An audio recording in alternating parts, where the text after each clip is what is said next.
Hello everyone, I'm Gagandeep Kaur, Physics lecturer from School of Eminence PKW District Tarantaran। ਅੱਜ ਅਸੀਂ plus 2 class ਦੇ physics ਦਾ topic discuss ਕਰਨ ਲੱਗੇ ਹਾਂ, ਰਿਫਰੈਕਸ਼ਨ of light. ਰਿਫਰੈਕਸ਼ਨ of light ਕੀ ਹੁੰਦਾ ਹੈ?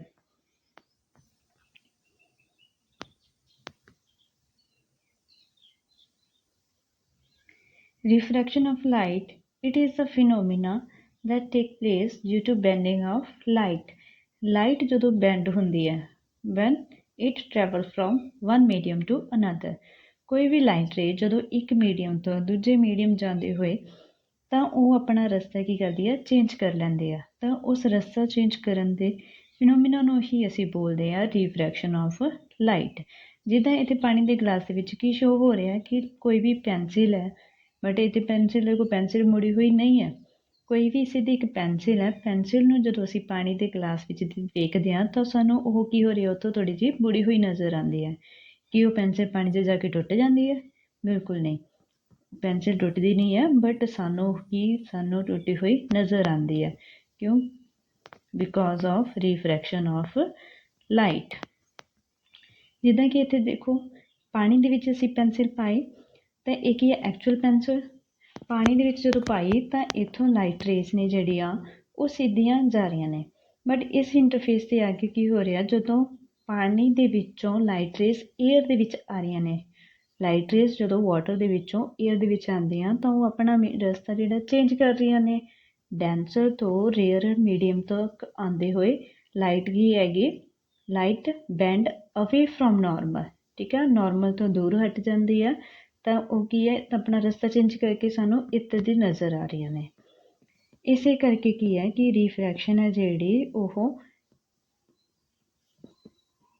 ਰਿਫਰੈਕਸ਼ਨ ਕਰਕੇ ਪੈਨਸਿਲ ਜਿਹੜੀ ਸਾਨੂੰ ਇੱਥੋਂ ਦੀ ਬਜਾਏ ਇਸ ਪੁਆਇੰਟ ਤੋਂ ਨਜ਼ਰ ਆ ਰਹੀ ਹੈ। ਤਾਂ ਦੇਖੋ ਸਿੱਧੀ ਪੈਨਸਿਲ ਸੀ ਇੱਥੇ, ਬਟ ਸਾਨੂੰ ਸ਼ੋ ਕਿੱਦਾਂ ਹੋ ਰਹੀ ਆ, ਉਹ ਇੱਦਾਂ ਸ਼ੋ ਹੋ ਰਹੀ ਹੈ। ਇੱਥੋਂ ਸਾਨੂੰ ਪੈਨਸਿਲ ਹੈ ਜਿਹੜੀ ਉਹ ਕੀ ਹੋਈ ਹੈ, ਮੁੜੀ ਹੋਈ ਨਜ਼ਰ ਆਉਂਦੀ ਹੈ। This is just because of refraction of light. Next is the prism. Prism ਕੀ ਹੁੰਦਾ? Prism it is the surface. Prism ਇੱਕ ਟਰਾਂਸਪੇਰੈਂਟ ਸਰਫੇਸ ਹੈ ਜਿਸ ਦੇ ਵਿੱਚ ਕੀ ਹੁੰਦਾ ਕਿ ਲਾਈਟ ਰੇ, ਕੋਈ ਵੀ ਵਾਈਟ ਲਾਈਟ ਜਦੋਂ ਐਂਟਰ ਹੁੰਦੀ ਹੈ ਉਸ ਦੇ ਵਿੱਚ ਤਾਂ ਉਹ 7 ਕਲਰਸ ਦੇ ਵਿੱਚ ਸਪਲਿਟ ਹੋ ਜਾਂਦੀ ਹੈ। ਅਤੇ 7 ਕਲਰਸ ਕਿਹੜੇ ਹੁੰਦੇ ਆ? These are violet, indigo, blue, green, yellow, orange and red. ਅਤੇ 7 ਕਲਰਸ ਮਿਲ ਕੇ ਹੀ ਵਿਬਗਿਓਰ ਬਣਾਉਂਦੇ ਆ। ਸੇਮ ਤਾਂ this phenomena of splitting of white light into 7 constituent colors is called dispersion of light। dispersion of light ਇਹੀ ਇੱਕ ਫਿਨੋਮੀਨਾ ਜਿਸ ਦੇ ਕਰਕੇ ਸਾਨੂੰ ਆਸਮਾਨ ਦੇ ਵਿੱਚ ਰੇਨਬੋ ਨਜ਼ਰ ਆਉਂਦਾ। ਰੇਨਬੋ ਨਜ਼ਰ ਕਿਉਂ ਆਉਂਦਾ? ਕਿਉਂਕਿ ਬਾਰਿਸ਼ ਤੋਂ ਬਾਅਦ ਜਿਹੜੀਆਂ ਡ੍ਰੌਪਲੈਟਸ ਨੇ, ਵਾਟਰ ਡ੍ਰੌਪਲੈਟਸ ਕੁਝ ਕੁ ਏਅਰ ਦੇ ਵਿੱਚ ਹੀ ਰਹਿ ਜਾਂਦੀਆਂ ਨੇ। ਤਾਂ ਜਦੋਂ ਵਾਈਟ ਲਾਈਟ ਹੈ ਜਿਹੜੀ ਉਸ ਡ੍ਰੌਪਲੈਟ 'ਤੇ ਪੈਂਦੀ ਆ ਤਾਂ ਡ੍ਰੌਪਲੈਟ ਪ੍ਰਿਜ਼ਮ ਦੀ ਤਰ੍ਹਾਂ ਐਕਟ ਕਰਦਾ, ਪ੍ਰਿਜ਼ਮ ਦੀ ਤਰ੍ਹਾਂ ਕੰਮ ਕਰ ਰਿਹਾ। ਤਾਂ ਉਸ ਡ੍ਰੌਪਲੈਟ ਦੇ ਵਿੱਚੋਂ ਜਦੋਂ ਵਾਈਟ ਲਾਈਟ ਐਂਟਰ ਹੁੰਦੀ ਹੈ ਤਾਂ ਉਹ 7 ਕਲਰਸ ਦੇ ਵਿੱਚ ਸਪਲਿਟ ਹੋ ਜਾਂਦੀ ਹੈ, ਜਿਸ ਦੇ ਕਰਕੇ ਹੀ ਸਾਨੂੰ ਰੇਨਬੋ ਹੈ ਜਿਹੜਾ ਨਜ਼ਰ ਆਉਂਦਾ। ਹੁਣ ਅਸੀਂ ਦੇਖਣਾ ਰਿਫਰੈਕਸ਼ਨ ਥਰੂ ਆ ਪ੍ਰਿਜ਼ਮ। ਪ੍ਰਿਜ਼ਮ ਦੇ ਵਿੱਚੋਂ ਰਿਫਰੈਕਸ਼ਨ ਜਿਹੜੀ ਹੁੰਦੀ ਹੈ ਕਿੱਦਾਂ ਹੋ ਰਹੀ ਹੈ, ਅਤੇ ਇਸ ਦੇ ਨਾਲ ਹੀ ਅਸੀਂ ਇੱਥੋਂ ਡਰਾਈਵ ਕਰਾਂਗੇ prism formula. But prism formula drive ਕਰਨ ਤੋਂ ਪਹਿਲਾਂ ਅਸੀਂ ਦੇਖਣਾ ਹੈ ਕਿ ਇੱਥੇ ਰਿਫਰੈਕਸ਼ਨ ਕਿੱਦਾਂ ਹੋ ਰਹੀ ਹੈ। ਦੇਖੋ ਇੱਥੇ ਕੋਈ ਵੀ ਇੰਸੀਡੈਂਟ ਰੇ ਜਦੋਂ ਸਟਰਾਈਕ ਕਰਵਾਈ ਤਾਂ ਇਸ ਪੁਆਇੰਟ 'ਤੇ ਇਹ ਕੀ ਹੈ, ਇੰਟਰਫੇਸ। ਇਸ ਪੁਆਇੰਟ 'ਤੇ ਅਸੀਂ ਇੱਕ ਨਾਰਮਲ ਡਰੋ ਕੀਤਾ। ਨਾਰਮਲ ਡਰੋ ਕਰਨ ਦੇ ਨਾਲ ਕੀ ਹੋਇਆ, ਇੱਥੇ ਇੰਸੀਡੈਂਟ ਐਂਗਲ ਡਰੋ ਹੋ ਗਿਆ। ਇੰਸੀਡੈਂਟ ਐਂਗਲ ਡਰੋ ਕਰਨ ਤੋਂ ਬਾਅਦ ਜਿਹੜੀ ਇੰਸੀਡੈਂਟ ਰੇ ਆ ਇੱਥੋਂ ਅੰਦਰ ਕੀ ਹੋ ਗਈ, it band towards the normal. ਜਦੋਂ ਕੋਈ ਵੀ ਰੇ ਆਫ ਲਾਈਟ ਰੇਅਰ ਤੋਂ ਡੈਂਸਰ ਮੀਡੀਅਮ ਜਾਂਦੀ ਹੈ ਤਾਂ ਉਹ ਕੀ ਹੋ ਰਹੀ ਹੈ, ਨਾਰਮਲ ਵੱਲ ਬੈਂਡ ਹੋ ਜਾਂਦੀ ਹੈ। ਅਤੇ ਇੱਥੇ ਅਸੀਂ ਸ਼ੋ ਕਰ ਰਹੇ ਹਾਂ ਕਿ ਦਿਖਾਈ ਦੇ ਰਹੀ ਹੈ ਨਾ ਸਾਨੂੰ ਕਿ ਲਾਈਟ ਰੇ ਆ ਜਿਹੜੀ ਨਾਰਮਲ ਵੱਲ ਬੈਂਡ ਹੋ ਗਈ। ਐਕਚੁਅਲ 'ਚ ਤਾਂ ਉਸਦਾ ਰਸਤਾ ਇਹ ਸੀ, ਬਟ ਉਹ ਕੀ ਹੋ ਗਈ, ਥੋੜ੍ਹੀ ਜਿਹੀ ਨਾਰਮਲ ਵੱਲ ਬੈਂਡ ਹੋ ਕੇ ਇਸ ਰਸਤੇ 'ਤੇ ਸਾਨੂੰ ਸ਼ੋ ਹੋ ਰਹੀ ਹੈ। ਤਾਂ ਇਹ ਵਾਲਾ ਐਂਗਲ ਰਿਫਰੈਕਸ਼ਨ ਰੇ ਦਾ ਨਾਰਮਲ ਦੇ ਨਾਲ ਜੋ ਐਂਗਲ ਬਣ ਰਿਹਾ ਉਸ ਨੂੰ ਬੋਲਦੇ ਆ ਐਂਗਲ ਆਫ ਰਿਫਰੈਕਸ਼ਨ। ਨੈਕਸਟ ਡਿਸਕਸ ਕਰਦੇ ਹਾਂ ਉਹ ਫਿਰ ਦੇਖਦੇ ਹਾਂ। ਇੱਥੋਂ ਲਾਈਟ ਰੇ ਆ ਜਿਹੜੀ ਉਹ ਇੱਧਰ ਜਾ ਰਹੀ ਆ।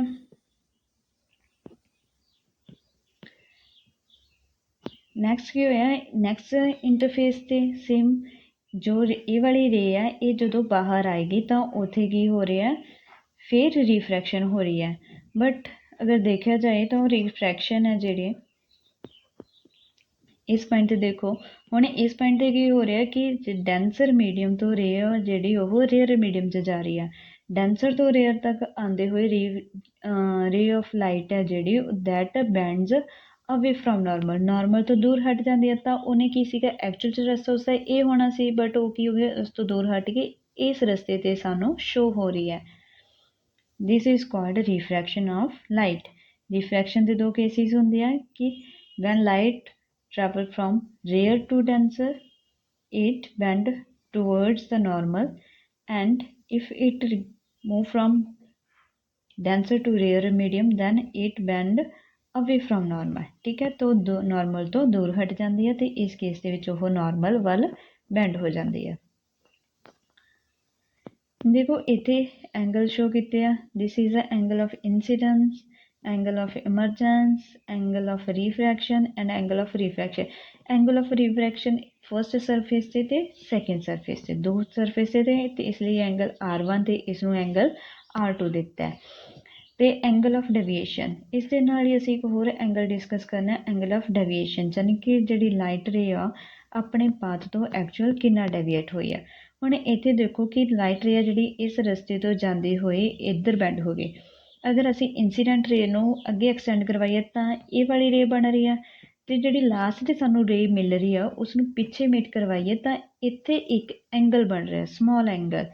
इस एंगल नूं की बोलदे, इस एंगल नूं बोलदे आ एंगल ऑफ डेविएशन, जिसनूं डोनेट करदे आ डेल्टा दे नाल जां फिर डी दे नाल।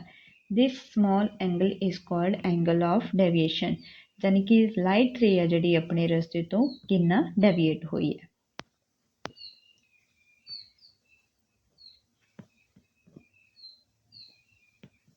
नैक्सट हम डायग्राम ਦੇ ਵਿੱਚ अगर देखिए ਤਾਂ ਉੱਥੇ ਆਪਾਂ ਨੂੰ एंगल R1 R2 ਤੇ एंगल M ਮਿਲਣਗੇ।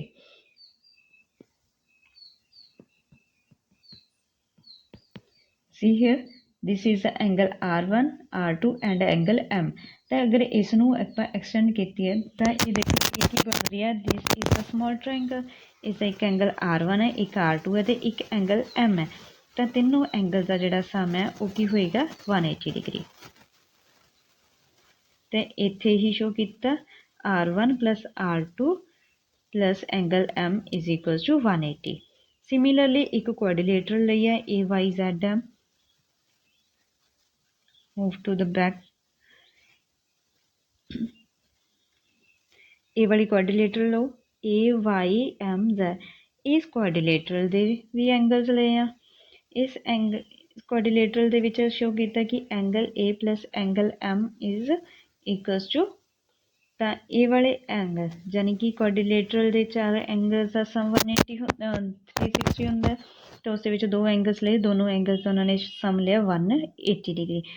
इस वेले जो एंगल 1 है वो that is equals to I minus R1। तो इत्थे देखो कि जी ट्रायंगल फर्स्ट आप ये वाला सरफेस लैने,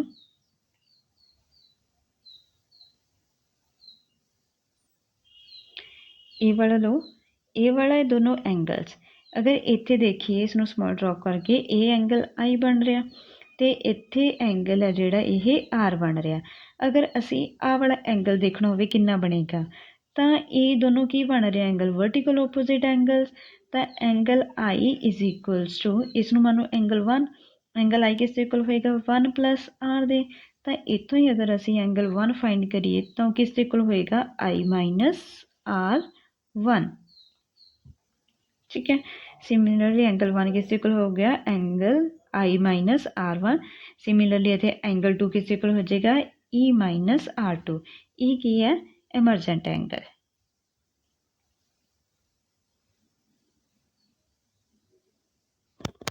नहीं तो ही कंटिन्यू करिए तो इतने देखो इन इक्वेशन इस टाइप किया कि एंगल्स का सम है जो 180 है।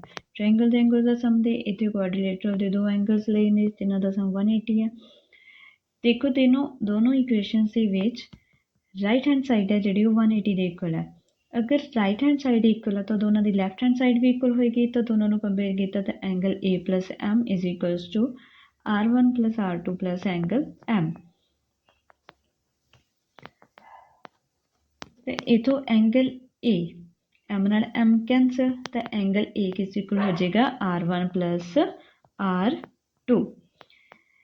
नाउ डेल्टा एंगल डेल्टा की है एंगल ऑफ डेविएशन एंगल का इतों सेम यही दोबारा फिर ट्रायंगल ड्रॉ करो ए वाला ट्रायंगल, इससे जोड़े ए वाला एंगल 1 तो ए वाला एंगल 2 तो ए की होया एंगल डेल्टा। हुण ट्रायंगल की सानू एक प्रॉपर्टी पता है जिसके विच की हुंदा है a sum of internal angles is equals to external angle, यानी कि angle 1 plus angle 2 is equals to delta. तो यही कंडीशन अप्लाई की है इत्थे, तो इस दे विच की हो गया delta is equals to angle 1 plus angle 2। Clear. Now substitute the values of 1 and 2, angle 1 ते 2 दी वैल्यूज ने जड़ियां ऊपर पुट कर दो in equation 1। Move back to the equation number 1।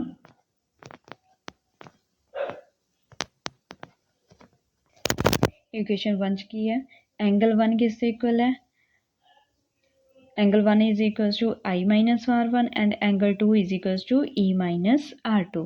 इत्थे एंगल 1 ते एंगल 2 दी वैल्यूज ने जड़ियां आप पुट करो। Angle 1 plus angle 2 is equals to delta, यानी कि दोनों equation sum I minus R1 plus E minus R2। Angle 1 की वैल्यू ए की होगी एंगल 1 की वैल्यू तो ए की होगी एंगल 2 की वैल्यू, दोनों का sum is equals to delta. तो दोनों के विचों आई प्लस ई नू कंबाइन करो तो R1 R2 दोनों का माइनस कॉमन लैके अंदर की रह गया R1 प्लस R2। ना हुण इत्थे देखो जिद्दां असीं पहलां इत्थे ड्राइव किया एंगल ए किस इक्वल है सम ऑफ R1 प्लस R2, तो इत्थे R1 प्लस R2 की जगह पर की लिखा जाऊगा एंगल ए। एंगल ए नू दूसरी साइड ला जाओ तो इक्वेशन बन गई delta plus A is equals to I plus A. Now इत्थे एक सन कंडीशन लगाई है कि जो प्रिज्म है that is the thin prism वेले जो एंगल ऑफ डेविएशन है वो मिनीमम बनता है, तो उसी एक कंडीशन होंदी है कि angle of incidence is equals to angle of emergence. दोनों ने इक्वल रखो, तो इत्थे आई प्लस ई सी तो उत्थे ई की जगह पर पुट कर देना आई, तो ए की बन जाएगा 2i। Delta plus A is equals to 2i। ठीक है, तो इतों आई की वैल्यू अगर कैलकुलेट करिए तो 2 है जो डिनोमीनेटर से चला जाएगा कि बन जाएगा delta plus A over 2। Now apply Snell's law, जो स्नेल्स लॉ अप्लाई करो तो स्नेल्स लॉ की सीगा that is the second law of refraction. उसने की दसिया कि sine angle of incidence over sine angle of refraction, यानी कि ratio of sine angle of incidence and angle of refraction, sine angle of refraction is a constant.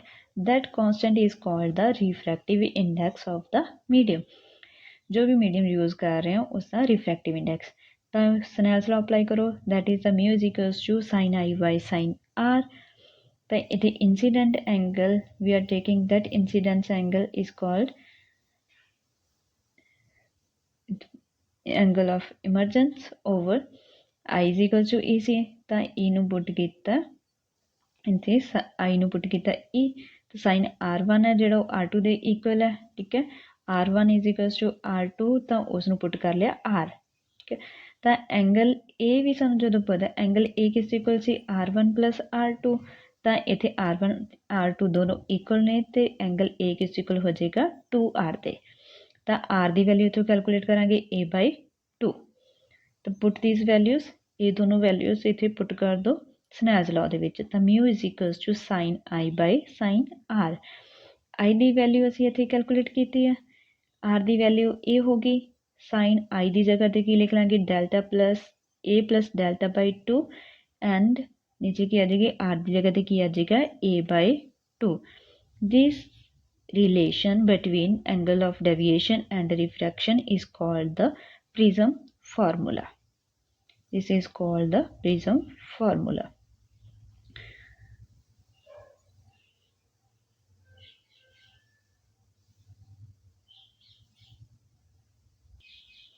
इसी ਨੂੰ ਅੱਗੇ continue ਕਰੀਏ ਤਾਂ ਸੇਮ ਰਿਲੇਸ਼ਨ ਅਸੀਂ ਫਾਈਂਡ ਰਿਲੇਸ਼ਨ ਯੂਜ਼ ਕਰਕੇ angle of deviation find ਕਰਦੇ ਆਂਗੇ ਪ੍ਰੈਕਟੀਕਲ ਦੇ ਥਰੂ। ਪ੍ਰੈਕਟੀਕਲ ਦੇ ਵਿੱਚ ਕੀ ਹੈ, ਇੱਥੇ ਪ੍ਰਿਜ਼ਮ ਲਓ, ਪ੍ਰਿਜ਼ਮ ਦੇ ਅਰਾਊਂਡ ਅਸੀਂ ਪਿੰਸ ਲਗਾ ਕੇ ਐਂਗਲ ਆਫ ਇੰਸੀਡੈਂਸ ਬਣਾਉਂਦੇ ਆ ਤੇ ਐਂਗਲ ਆਫ ਰੀਫਰੈਕਸ਼ਨ ਯਾਨੀ ਕਿ ਇਮਰਜੈਂਟ ਐਂਗਲ ਇੱਥੋਂ ਫਾਈਂਡ ਕਰਦੇ ਆ। ਇੱਥੇ ਦੇਖੋ ਇੰਸੀਡੈਂਟ ਰੇ ਨੂੰ ਰਿਪਰੈਜ਼ੈਂਟ ਕਰਦੇ ਹੋਏ ਦੋ ਪਿੰਸ ਲਗਾਈਆਂ ਤੇ ਪਿੰਸ ਦੇ ਥਰੂ ਅਸੀਂ ਇੱਧਰ ਦੂਸਰੀ ਸਾਈਡ ਤੇ ਆਪਾਂ ਉਹਨਾਂ ਦੀ ਰਿਫਰੈਕਸ਼ਨ ਵੇਖ ਕੇ ਉਸੇ ਸੇਮ ਪੁਆਇੰਟਸ ਤੇ ਅਸੀਂ ਪਿੰਸ ਲਗਾ ਕੇ ਰਿਫਰੈਕਸ਼ਨ ਚੈੱਕ ਕਰਦੇ ਆ। ਬਟ ਕੰਡੀਸ਼ਨ ਕੀ ਹੁੰਦੀ ਹੈ, ਪਿੰਸ ਲਗਾ ਕੇ ਅਸੀਂ ਕੀ ਵੇਖਣਾ ਕੀ ਹੁੰਦਾ ਹੈ ਕਿ ਸਾਨੂੰ ਜਿਹੜੀਆਂ ਦੋਨੋਂ ਪਿੰਸ ਨੇ ਉਹ ਇੱਕੋ ਹੀ ਲਾਈਨ ਦੇ ਵਿੱਚ ਨਜ਼ਰ ਆਉਣੇ। ਜਿੱਦਾਂ ਇੱਥੇ ਡਾਇਗਰਾਮ 'ਚ ਵੇਖ ਰਿਹਾ ਸ਼ੋ ਹੋ ਰਿਹਾ ਕਿ ਜਿਹੜੀਆਂ ਇਹ ਪਿੰਸ ਨੇ ਇੱਥੇ ਚਾਰੋਂ ਪਿੰਸ ਨੇ, ਬਟ ਸਾਨੂੰ ਕੀ ਸ਼ੋ ਰਿਹਾ ਕਿ ਸ਼ਾਇਦ ਇੱਥੇ ਇੱਕੋ ਹੀ ਪਿੰਨ ਹੈ, ਬਟ ਨਹੀਂ, ਇੱਥੇ ਚਾਰੋਂ ਪਿੰਸ ਨੇ ਜਿਹੜੀਆਂ ਉਹ ਇੱਕੋ ਲਾਈਨ ਦੇ ਵਿੱਚ ਨੇ ਤੇ ਉਸੇ ਕਰਕੇ ਹੀ ਸਾਨੂੰ ਚਾਰੋਂ ਪਿੰਸ ਨੇ ਜਿਹੜੀਆਂ ਉਹ ਇੱਕ ਪਿੰਨ ਦੀ ਤਰ੍ਹਾਂ ਹੀ ਨਜ਼ਰ ਆ ਰਹੀਆਂ ਨੇ। ਦੋ ਪਿੰਸ ਇੱਧਰ ਬੈਕ ਸਾਈਡ ਤੇ ਰੱਖੇ ਹੋਏ ਤੇ ਦੋ ਪਿੰਸ ਫਰੰਟ ਤੇ, ਬਟ ਇਹਨਾਂ ਦੋਨੋਂ ਪਿੰਸ ਦੀ ਰਿਫਰੈਕਸ਼ਨ ਸਾਨੂੰ ਇਸ ਪ੍ਰਿਜ਼ਮ ਦੇ ਵਿੱਚੋਂ ਇੱਥੇ ਨਜ਼ਰ ਆ ਰਹੀ ਸੀ। ਜਿੱਥੇ ਸਾਨੂੰ ਰਿਫਰੈਕਸ਼ਨ ਨਜ਼ਰ ਆ ਰਹੀ ਹੈ ਉਸੇ ਰਸਤੇ ਦੇ ਵਿੱਚ ਅਸੀਂ ਦੋ ਪਿੰਸ ਹੋਰ ਲਗਾਏ ਤੇ ਚਾਰੋਂ ਪਿੰਸ ਜਿੱਥੇ ਇੱਕੋ ਲਾਈਨ 'ਚ ਨਜ਼ਰ ਆਉਂਦੇ ਹੋਏ ਉਸੇ ਪੁਆਇੰਟ ਨੂੰ ਹੀ ਅਸੀਂ ਐਕਚੁਅਲ ਪੁਆਇੰਟ ਮੰਨ ਕੇ ਉਸ ਪੁਆਇੰਟਸ ਨੂੰ ਐਜ਼ ਅ ਲਾਈਨ ਡਰਾ ਕਰ ਲੈਣਾ। ਪੁਆਇੰਟਸ ਦੀ ਜਦੋਂ ਲਾਈਨ ਡਰਾ ਕੀਤੀ ਤਾਂ ਦੈਟ ਲਾਈਨ ਰਿਪਰੈਜ਼ੈਂਟ ਦਾ ਐਮਰਜੈਂਟ ਰੇ।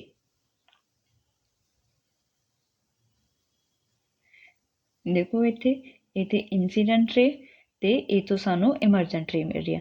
ਜਿੱਦਾਂ ਜਿੱਦਾਂ ਅਸੀਂ ਇੰਸੀਡੈਂਟ ਰੇ ਐਂਗਲ ਜਿਹੜਾ ਵੇਰੀ ਕਰਵਾਉਂਦੇ ਰਵਾਂਗੇ ਉਸੇ ਤਰ੍ਹਾਂ ਨਾਲ ਸਾਡਾ ਜਿਹੜਾ ਐਂਗਲ ਆਫ ਡੈਵੀਏਸ਼ਨ ਆ ਉਹ ਵੀ ਚੇਂਜ ਹੁੰਦਾ ਰਹੇਗਾ। ਸਪੋਜ਼ ਕਰੋ ਅਸੀਂ ਡਿਫਰੈਂਟ ਐਂਗਲ ਆਫ ਇੰਸੀਡੈਂਸ ਲਈ ਫਸਟ 35, ਜਦੋਂ ਐਂਗਲ ਆਫ ਇੰਸੀਡੈਂਸ 35 ਸੀ ਤਾਂ ਡੈਵੀਏਸ਼ਨ ਐਂਗਲ 43 ਆਇਆ। ਜਦੋਂ ਐਂਗਲ ਆਫ ਇੰਸੀਡੈਂਸ 40 ਸੀ ਤਾਂ ਐਂਗਲ ਡੈਵੀਏਸ਼ਨ 39 ਆਇਆ। 45, 38, 50 ਤੇ 38 ਵੈਲਿਊ। ਅਗੇਨ ਜਦੋਂ ਪਹਿਲਾਂ ਦੇਖੋ 43 ਤੋਂ ਜਿਹੜੀ ਵੈਲਿਊ ਡੈਵੀਏਸ਼ਨ ਦੀ ਡਿਕਰੀਜ਼ ਹੋ ਕੇ 38 ਤੱਕ ਪਹੁੰਚ ਗਈ ਤੇ ਐਂਗਲ ਆਫ ਇੰਸੀਡੈਂਸ ਕੰਟੀਨਿਊਸਲੀ ਅਸੀਂ ਉਸਨੂੰ ਕੀ ਕਰ ਰਹੇ ਹਾਂ, ਇਨਕਰੀਜ਼ ਕਰ ਰਹੇ ਹਾਂਗੇ। ਤਾਂ ਹੁਣ ਨੈਕਸਟ ਦੇਖੋ 55 ਤੇ ਆ ਕੇ ਵੈਲਿਊ ਫਿਰ ਕੀ ਹੋ ਗਈ 39, ਯਾਨੀ ਕਿ 43 ਤੋਂ ਵੈਲਿਊ ਜਿਹੜੀ ਡਿਕਰੀਜ਼ ਹੋ ਕੇ 38 ਤੱਕ ਆ ਗਈ ਸੀ, ਉਸ ਤੋਂ ਬਾਅਦ ਫਿਰ ਉਹ ਵੈਲਿਊ ਇਨਕਰੀਜ਼ ਹੋਣੀ ਸਟਾਰਟ ਹੋ ਗਈ। ਐਂਗਲ ਆਫ ਇੰਸੀਡੈਂਸ ਜਦੋਂ 60 ਲਿਆ ਤੇ ਫਿਰ ਉਹ ਵੈਲਿਊ ਕੀ ਹੋ ਗਈ 42। ਇਹ ਸਾਰੀ ਵੈਲਿਊਜ਼ ਜਦੋਂ ਡਿਫਰੈਂਟ ਵੈਲਿਊਜ਼ ਆ ਗਈਆਂ, ਇਹਨਾਂ ਵੈਲਿਊਜ਼ ਤੋਂ ਹੀ ਅਸੀਂ ਅੱਗੇ ਇੱਕ ਗ੍ਰਾਫ ਡਰਾ ਕਰਨਾ, ਇੱਕ graphical relation angle of incidents ਤੇ ਐਂਗਲ ਆਫ ਡੈਵੀਏਸ਼ਨ ਦੋਨਾਂ ਦੇ ਵਿਚਕਾਰ ਇੱਕ ਗ੍ਰਾਫ ਡਰਾ ਕੀਤਾ। ਡਿਫਰੈਂਟ ਵੈਲਿਊਜ਼ ਤੇ ਅਗਰ ਅਸੀਂ ਦੇਖੀਏ ਤਾਂ ਇੱਥੋਂ ਪੁਆਇੰਟ ਹੈ ਜਿਹੜੀ ਐਂਗਲ ਆਫ ਡੈਵੀਏਸ਼ਨ ਹੈ ਜਿਹੜੀ ਉਹ ਪਹਿਲਾਂ ਕੀ ਹੈਗਾ, ਜਦੋਂ ਇੰਸੀਡੈਂਟ ਐਂਗਲ ਇਨਕਰੀਜ਼ ਕਰ ਰਿਹਾ ਡੈਵੀਏਸ਼ਨ ਐਂਗਲ ਘਟਦਾ ਜਾ ਰਿਹਾ ਤਾਂ ਇੰਸੀਡੈਂਟ ਜੋ ਗ੍ਰਾਫਿਕਲ ਰਿਲੇਸ਼ਨ ਆ ਉਹ ਵੀ ਕੀ ਹੋ ਰਿਹਾ ਕਿ ਐਂਗਲ ਹੈ ਜਿਹੜਾ ਉਹ ਘਟਦਾ ਜਾ ਰਿਹਾ, ਯਾਨੀ ਕਿ ਵੈਲਿਊ ਡਿਕਰੀਜ਼ ਹੁੰਦੀ ਜਾ ਰਹੀ ਹੈ। ਬਟ ਫਰਦਰ ਇੱਕ ਐਸਾ ਪੁਆਇੰਟ ਆਏਗਾ ਜਿਸ ਤੋਂ ਬਾਅਦ ਵੈਲਿਊ ਕੀ ਹੁੰਦੀ ਹੈ, ਇਨਕਰੀਜ਼ ਹੋਣੀ ਸਟਾਰਟ ਹੋ ਜਾਂਦੀ ਹੈਗੀ। ਠੀਕ ਹੈ, ਤੇ ਇਹੋ ਹੀ ਜੋ ਪੁਆਇੰਟ ਹੈ ਇਸ ਪੁਆਇੰਟ ਨੂੰ ਹੀ ਬੋਲਦੇ ਨੇ angle of minimum deviation.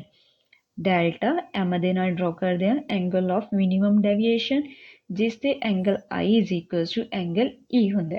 Incident angle emergent angle ਦੇ ਇਕੁਅਲ ਹੋ ਜਾਂਦਾ। ਉਸ ਪੁਆਇੰਟ ਤੋਂ ਬਾਅਦ ਫਿਰ ਜੇਕਰ ਅਸੀਂ ਇੰਸੀਡੈਂਟ ਐਂਗਲ ਇਨਕਰੀਜ਼ ਕਰਦੇ ਹਾਂ ਤਾਂ ਦੇ ਨਾਲ ਕੀ ਹੋ ਰਿਹਾ ਹੈਗਾ ਕਿ ਐਂਗਲ ਆਫ ਡੈਵੀਏਸ਼ਨ ਹੈ ਜਿਹੜਾ ਉਹ ਵੀ ਇਨਕਰੀਜ਼ ਹੋ ਰਿਹਾ।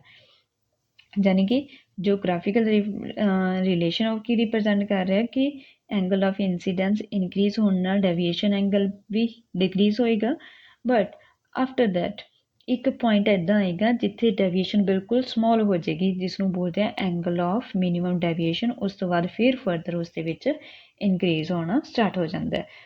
ਇਹ ਕੀ ਹੋ ਗਿਆ, graphical relation between the angle of incidents and angle of deviation. ਇਸ ਦੇ ਵਿੱਚ ਅਸੀਂ ਜੋ ਪ੍ਰਿਜ਼ਮ ਯੂਜ਼ ਕੀਤਾ ਸੀ ਇਕੁਲੇਟਰਲ ਪ੍ਰਿਜ਼ਮ ਸੀ, ਜਿਸ ਦੇ ਐਂਗਲ ਆਫ ਪ੍ਰਿਜ਼ਮ ਸੀਗਾ 60 degree. Angle of prism 60 degree. Angle of prism ਜਿੱਦਾਂ ਆਪਾਂ ਦੇਖਿਆ ਕਿ ਪਹਿਲਾਂ ਕੋਈ ਵੀ ਇੱਦਾਂ ਪ੍ਰਿਜ਼ਮ ਆ ਉਸ ਦਾ ਜਿਹੜਾ ਇਹ ਵਾਲਾ ਪ੍ਰਿਜ਼ਮ ਹੁੰਦਾ ਉਸਨੂੰ ਐਂਗਲ ਆਫ ਪ੍ਰਿਜ਼ਮ ਬੋਲਦੇ ਆ, ਇਹ ਦੇ ਨਾਲ ਉਸਨੂੰ ਯੂਨਾਈਟ ਕਰਦੇ ਆ। Thank you, have a nice day.